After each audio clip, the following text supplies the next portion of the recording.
1 কোটি টাকার উন্নয়ন কাজে 30 লাখ টাকা লুট, বললেন হাসনাত আব্দুল্লাহ। এসআই সুকান্ত দাসকে ছেড়ে দেওয়ার অভিযোগ, বিক্ষোভে উত্তাল খুলনা, কেএমপি কার্যালয়ে তালা।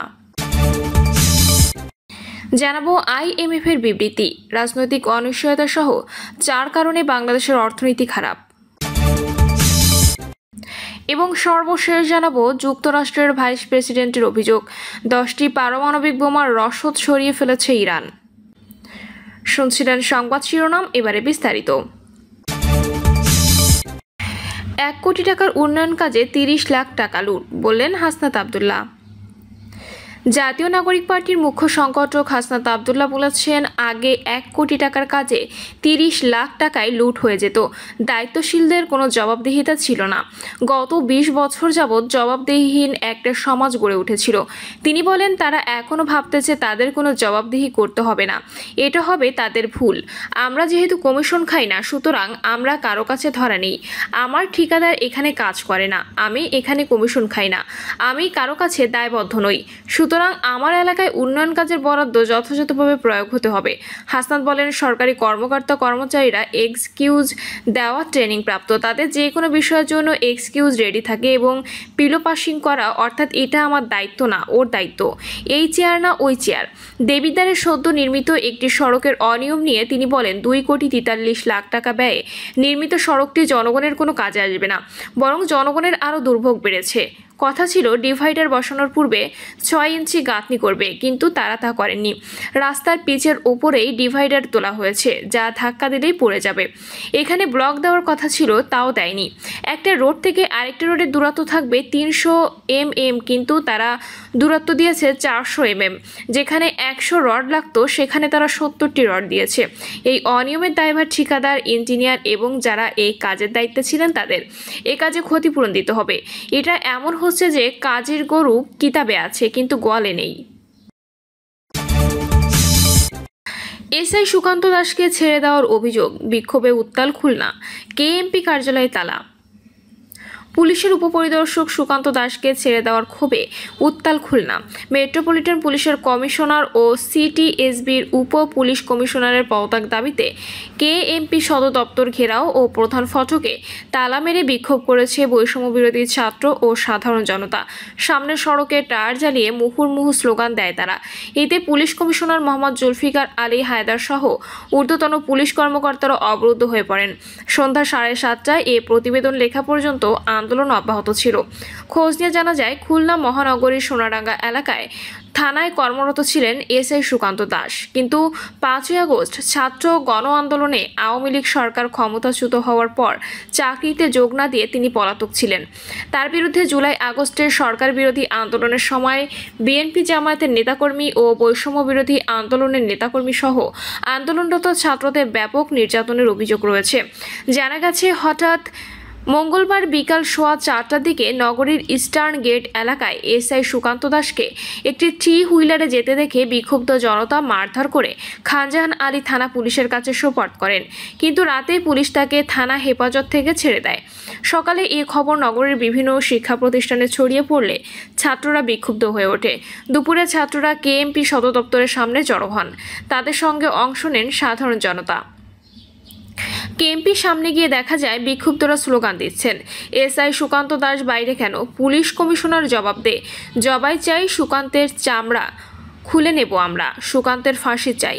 অবিলম্বে পুলিশ কমিশনার মোহাম্মদ জুলফিকার আলী হায়দার ও সিটিএসবির উপ পুলিশ কমিশনার MM শাকিলুজ্জামানের পদত্যাগ চাই, করতে হবে।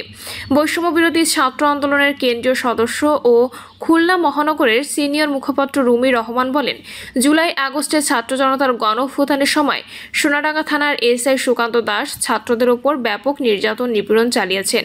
সে একাধিক মামলার আসামি। সুকান্ত দাসকে গ্রেপ্তার ও অবিলম্বে পুলিশ কমিশনার জুলফিকার আলী হায়দার পদত্যাগ না করা পর্যন্ত আমাদের বিক্ষোভ চলবে। বৈষম্য বিরোধী আন্দোলনে খুলনা মহানগর সদস্য সচিব জহুরুল তানভীর বলেন, দেশের 3য় বৃহৎ নগরী খুলনার পুলিশ কমিশনার ব্যর্থ। তিনি খুলনায় আসার পর থেকে এখানের আইন শৃঙ্খলা পরিস্থিতির অবনতি হয়েছে। তিনি এসআই সুকান্তের মতো লোককে ছেড়ে দিয়েছেন। আওয়ামী লীগের দোসরদের তিনি গ্রেপ্তার করছেন না। আমরা এমন লোককে খুলনায় দেখতে চাই না। আমরা কেএমপি কমিশনার হিসেবে একজন দেশপ্রেমিক যোগ্য লোককে চাই। আইএমএফের বিবৃতি, রাজনৈতিক অনিশ্চয়তা সহ 4 কারণে বাংলাদেশের অর্থনীতি খারাপ। রাজনৈতিক অনিশ্চয়তা সহ 4 কারণে বাংলাদেশের অর্থনীতি এখনও খারাপ অবস্থায় আছে বলে মনে করে আন্তর্জাতিক মুদ্রা তহবিল। অন্য 3টি কারণ হলো কঠোর আর্থিক ও রাজস্ব নীতির প্রভাব, বাণিজ্য প্রতিবন্ধকতা বৃদ্ধি এবং ব্যাংক খাতে অব্যাহত চাপ। আইএমএফ এর ঋণের চতুর্থ ও পঞ্চম কিস্তির অর্থ অনুমোদন দেওয়ার বিষয়ে এক সংবাদ বিজ্ঞপ্তিতে এই কথা বলা হয়েছে।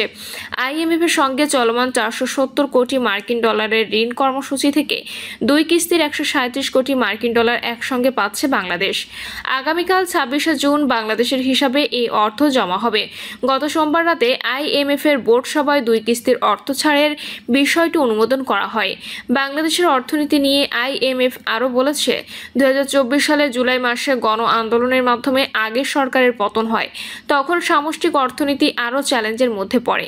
পরবর্তী সময়ে অন্তর্বর্তী সরকারের নানা উদ্যোগে রাজনৈতিক ও নিরাপত্তা পরিস্থিতির উন্নতি হয়, যা অর্থনীতিকে স্থিতিশীলতার পথে ফিরিয়ে আনতে সহায়তা করে। সংবাদ বিজ্ঞপ্তিতে বলা হয়েছে, জটিল রাজনৈতিক ও অর্থনৈতিক পরিস্থিতির মধ্যে আইএমএফ কর্মসূচির অধীন তৃতীয় ও চতুর্থ কিস্তির অর্থ ছাড়ের পর্যালোচনায় বাংলাদেশের পারফরম্যান্স মোটামুটি সন্তোষজনক ছিল। সরকার প্রয়োজনীয় নীতিগুলো বাস্তবায়নে প্রতিশ্রুতিবদ্ধ। সম্প্রতি বিনিময় হার আরও নমনীয় করার পাশাপাশি কর রাজস্ব বৃদ্ধির জন্য গুরুত্বপূর্ণ সংস্কার কার্যক্রম শুরু করেছে।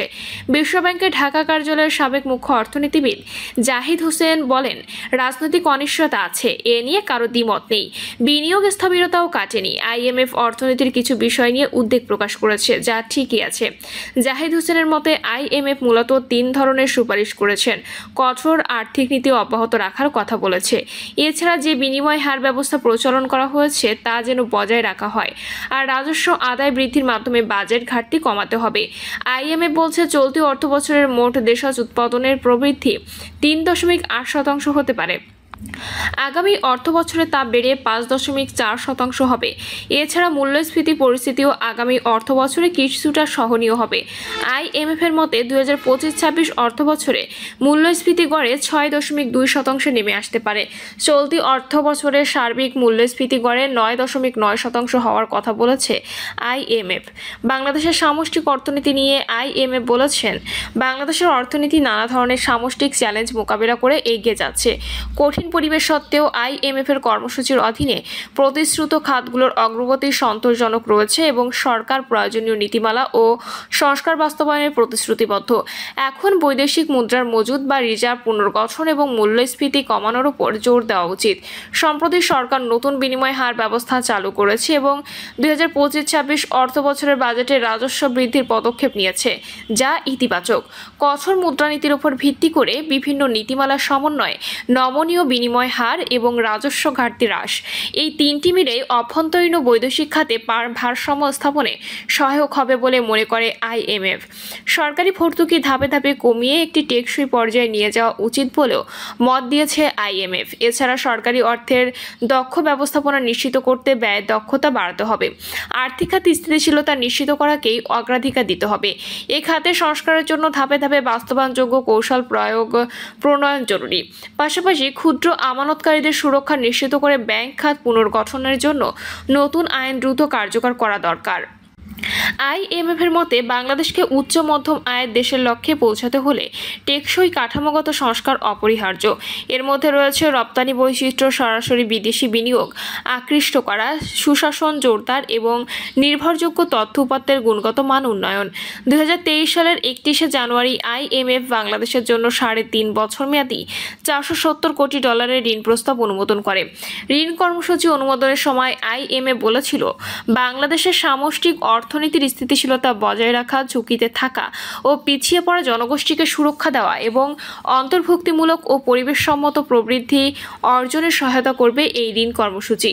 চলতি হিসাবের ঘাটতি বেড়ে যাওয়া, টাকার দরপতন হওয়া এবং বৈদেশিক মুদ্রার রিজার্ভ কমে যাওয়া, মূলত এই 3 কারণে তখন আইএমএফ এর কাছে ঋণ চেয়েছিল তৎকালীন আওয়ামী লীগ সরকার। 2023 সালে 2রা ফেব্রুয়ারি প্রথম কিস্তির 47 কোটি 63 লাখ ডলার পায় বাংলাদেশ। একই বছরের ডিসেম্বরে দ্বিতীয় কিস্তির 68 কোটি 10 লাখ ডলার এবং 2024 সালে জুনের তৃতীয় কিস্তির 115 কোটি ডলার বাংলাদেশ পেয়েছে। অর্থাৎ 3 কিস্তিতে আইএমএফ থেকে বাংলাদেশ পেয়েছে 231 কোটি ডলার। প্রিয় দর্শক, এই ছিল এখনকার সর্বশেষ সংবাদ। আপডেট সব সংবাদ পেতে চ্যানেলটি সাবস্ক্রাইব করে বেল আইকনটি ক্লিক করে রাখুন।